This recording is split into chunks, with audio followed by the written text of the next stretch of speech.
स्वागत है आपका हमारे YouTube चैनल पर। सबसे पहले सभी को राम राम। आज हम कक्षा 10 का मॉडल पेपर नंबर 8 सवाल नंबर 18 कर रहे हैं खंड द से। इसमें हमें यहाँ दिया गया तीन क्रमागत धन पूर्णांक इस प्रकार है। देखिए तीन क्रमागत जैसे मैं आपको पहले भी समझा चुका हूँ। क्रमागत का मतलब होता है कंटिन्यू, यानी कि एक के बाद जो एक संख्या आती है, जैसे 5, 6, 7, 8। और ये किस प्रकार से आती है, जैसे हम समझते हैं। सबसे पहले जो पूर्णांक हमें दिए गए वो लिख लेते हैं माना, क्योंकि हमें दिए गए तो है नहीं, मानना तो हमें पड़ेगा इन सवालों में। माना जो तीनों पूर्णांक हैं,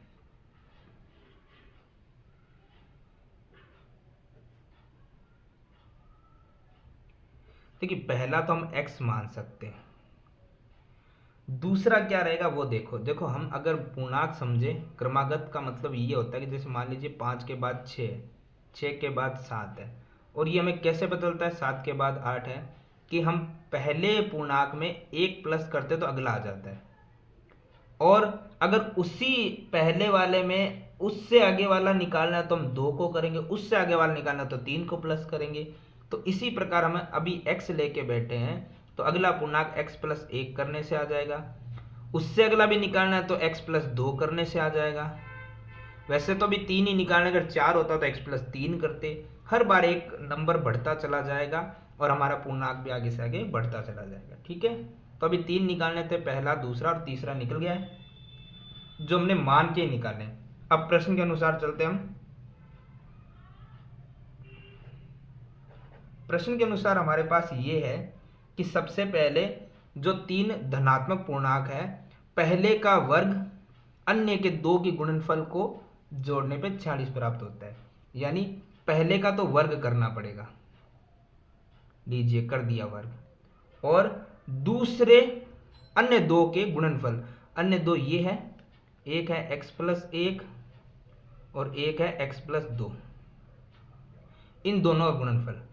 तो पहले का वर्ग और दोनों का गुणनफल, इनको जोड़ने पे क्या प्राप्त हो रहा है, 46। ध्यान से समझिए, पहले का वर्ग कर दो और बाकी दोनों उनका गुणनफल कर दो, और अब पहले और बाकी दो को प्लस कर दो, तो हमारा आंसर आएगा 46। अब आप पूर्णांक बताओ। तो देखो एक्स स्क्वायर का तो एक्स स्क्वायर ही रहेगा।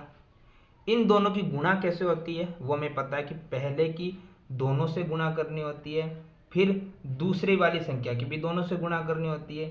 तो इस पे तो कोई कंफ्यूजन होना ही नहीं चाहिए। ठीक है, कैसे, आइए देख लेते हैं। जैसे x की गुणा करेंगे x से तो क्या हो जाएगा, एक्स स्क्वायर, फिर प्लस x की गुणा 2 से करने पे 2x, फिर प्लस 1 की गुणा x से करने पे 1x, और प्लस 1 की गुणा 2 से करने पे 2 बराबर में 46। तो देखो एक्स स्क्वायर कितने हो गए, 2x स्क्वायर हो गए। x 2x और 1x कितने हो गए, 3x हो गए। और अब ध्यान से देखो, प्लस का 2 तो है, ये प्लस का 46 इधर आए, किसका हो जाएगा, माइनस का 46, बराबर में क्या रहेगा, 0। तो ये 2x स्क्वायर प्लस में 3x, और ये प्लस माइनस क्या रहा, माइनस। 46 में से 2 माइनस करेंगे तो क्या बचेगा, 44, और बड़ी संख्या किसकी है, माइनस की, बराबर में 0। ये एक द्विघात समीकरण बन चुकी है। ठीक है, और द्विघात समीकरण में हम पहले देखें, कुछ कॉमन आ रहा तो कॉमन ले लो, नहीं आ रहा कुछ भी कॉमन, तो हम क्या करेंगे, इसकी आखिरी पद से गुणा करेंगे, और लिखते समय हम वैसे ही लिख देंगे 2x स्क्वायर और माइनस का 44 बराबर में 0। तो 2 की गुणा 44 से करने पे कितना आता है, 88। इसका हमें क्या करना है, अभाज्य गुणनखंड। जैसे 2 से 44 बार, फिर 2 से 22 बार, फिर 2 से 11 बार, और 11 से 1 बार। हमें तो दो ही टुकड़े करने थे, लेकिन हमारे पास इतने हो गए हैं, 2 गुणा 2 गुणा 2 गुणा 11, यानी 3 बार 2, 1 बार 11। तो हमारे जो गुणनखंड है वो है 2 गुणा 2 गुणा 2 गुणा 11। लेकिन हमें ऐसे दो टुकड़ों में रखना है कि प्लस माइनस करने पे क्या आ जाए, 3x आ जाए। तो कैसे आएगा, देखो 11 को 11 रख दो, 2 दूना 4, 4 दूना 8, 8 में से 11 को घटा दो तो 3 ही आएगा। तो लिखते समय आप कैसे भी लिख सकते हैं, 11 को आगे, 8 को आगे, पीछे कैसे भी लिख सकते हैं। जैसे मैंने लिख दिया 8x और 11x, क्योंकि x साथ में था। अब यहाँ पर जो निशान है वो बड़ी संख्या के आगे आता है, ये आ गया। अब यहाँ पर प्लस आ गया, यहाँ पे क्या आएगा, देखो हमें इन दोनों को प्लस करना है कि -3 लाने के लिए दोनों को माइनस करना है, तो एक प्लस हो गया, एक माइनस करेंगे तभी तो प्लस माइनस माइनस होगा, यानी यहाँ पे क्या आएगा माइनस।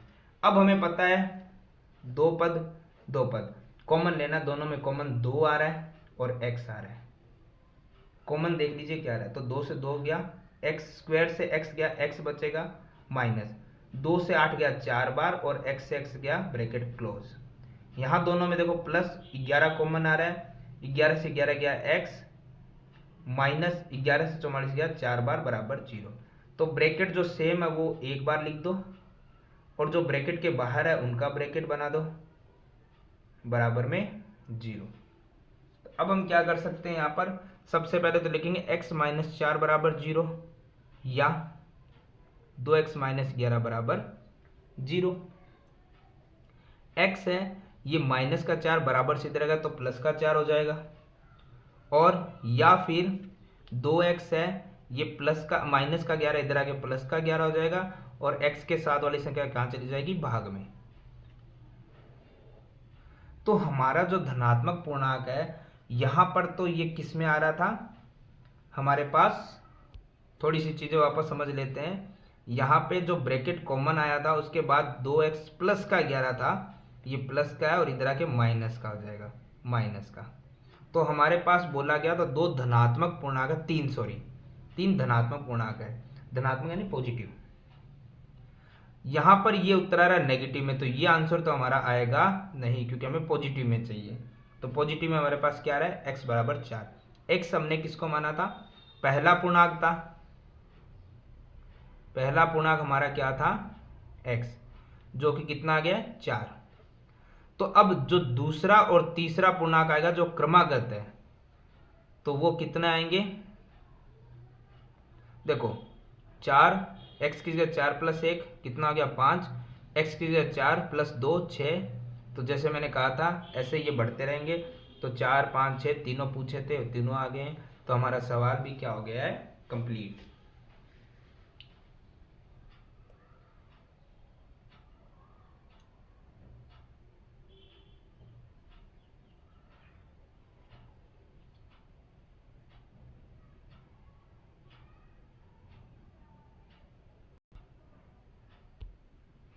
आगे इसी में 18 का जो अथवा में हमें दूसरा सवाल दिया गया है इसी प्रश्नावली से, इसे हम ध्यान से देखते हैं। इसमें हमें दिया गया है सबसे पहले, कोई हंस है, उनकी टोली में से हंसों की कुल संख्या के वर्गमूल के 7/2 गुणा हंस तालाब के किनारे खेल रहे हैं।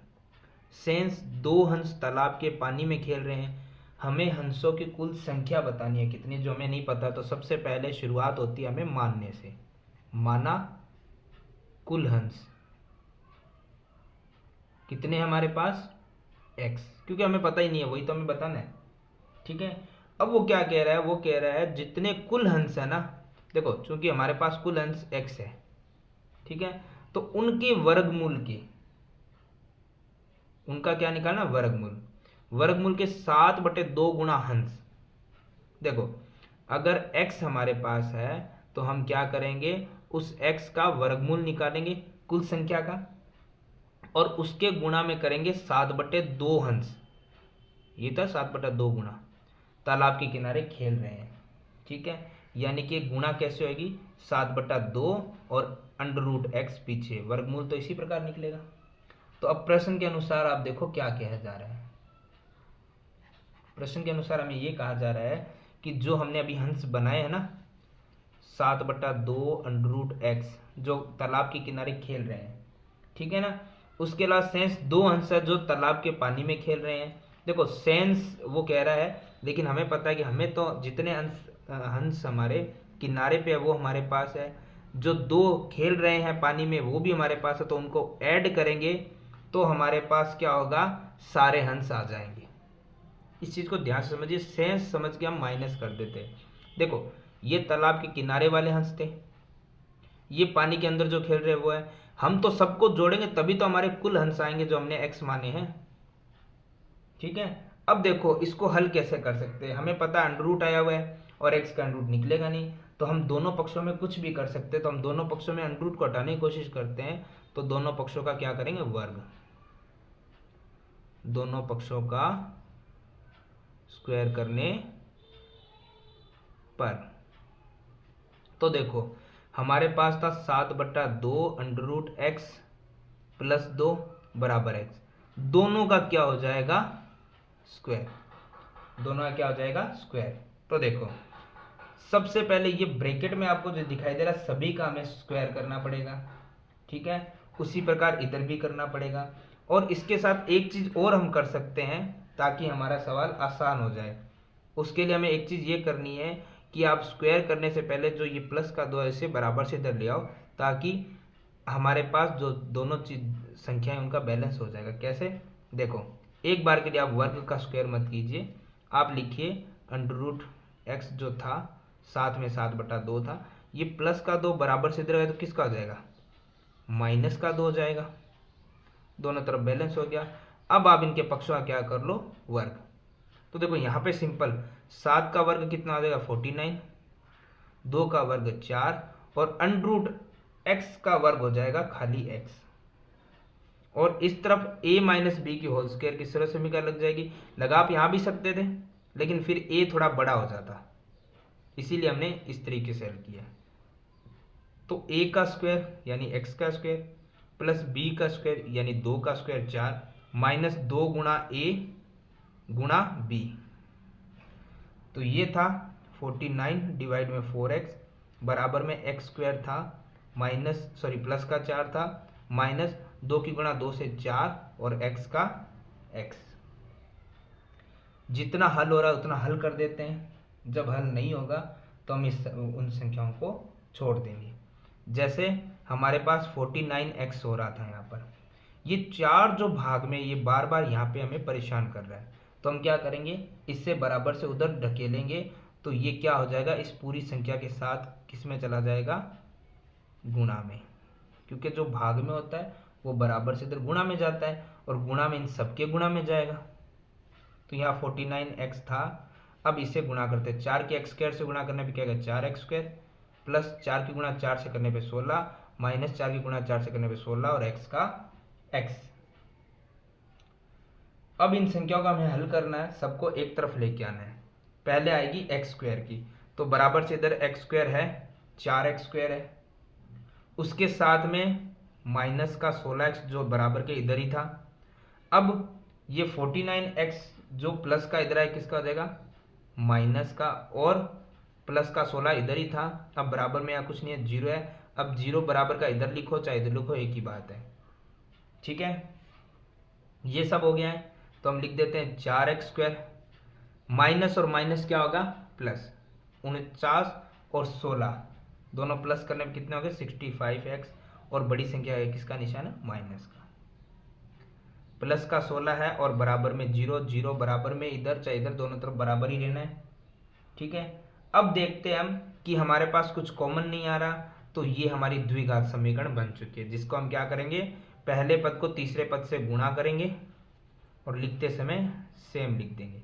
तो 4 की गुणा 16 से जब करेंगे तो ये आएगा 64, तो हमें 64 का क्या निकालना है अभाज्य गुणनखंड विधि द्वारा उसे हल करना है, और 64 का अभाज्य गुणनखंड होता है 2 से ही जाएगा 32 बार, 2 से जा रहा है 16 बार, 2 से जा रहा है 8 बार, 2 से जा रहा है 4 बार, 2 से जा रहा है 2 बार और 2 से जा रहा है 1 बार, यानी सभी 2 ही आए हैं। कितनी बार आया 1 2 3 4 5 6 टाइम 2 है। तो जो हमने अभी गुणनखंड किया उसमें 6 बार 2 आ रहा था, जैसे 2 गुणा 2 गुणा 2 गुणा 2 गुणा 2, 4 बार 1 और आएगा। अब हमें पता है कि हमें सिर्फ 2 भागों में विभक्त करना है कि ये 65 आ जाए, ठीक है। इसे हम किस प्रकार से लिख सकते हैं उसे हम हल करेंगे। तो सबसे पहले देखो 2 दूना 4, 4 दूना 8, 8 दूना 16, 16 दूना 32, 32 दूना 64, इतना हमारे पास संख्या आ रही है। अब कभी जब हमारे पास जो टुकड़े थे वो उससे मान अधिक आ जाए, तो हमें पता है कि टुकड़े करने पे अब उससे अधिक मान तो नहीं आ सकता, क्योंकि ये अधिक आ रहा है वो कम आ रहा है, तो उसमें जो भी मान है वो 64 उसे हम एक साथ लिख देंगे। अब 64 में हमें क्या करना है कि 65 आ जाए, एक एक्स हमें प्लस करने पे आ जाएगा, लेकिन यहाँ पे जो निशान है वो बड़ी संख्या के आगे आता है और दोनों को प्लस करना है तो हमें पता है यहाँ पे माइनस हो तो यहाँ पे भी क्या आएगा माइनस, माइनस माइनस क्या हो जाएंगे प्लस, 64 और 1 65 हो जाएगा। अब दोनों में हमें पता है क्या करना है, दोनों में कॉमन क्या रहा है 4 और x, 4 से 4 चला गया, एक्स स्क्वायर से x गया तो बचेगा x, माइनस 4 से 64 जा रहा है 16 बार और x x क्या तो ब्रैकेट क्लोज, फिर यहाँ पे माइनस, दोनों में कॉमन कुछ नहीं आ रहा तो 1 लेंगे, x का x बाहर माइनस अंदर प्लस माइनस हो जाएगा, 1 से 16 16 बार, और इससे क्या होता है हमारे पास जो कॉमन ब्रैकेट है वो 1 बार आ जाएगा और जो ब्रैकेट से बाहर है वो 1 बार आ जाएगा।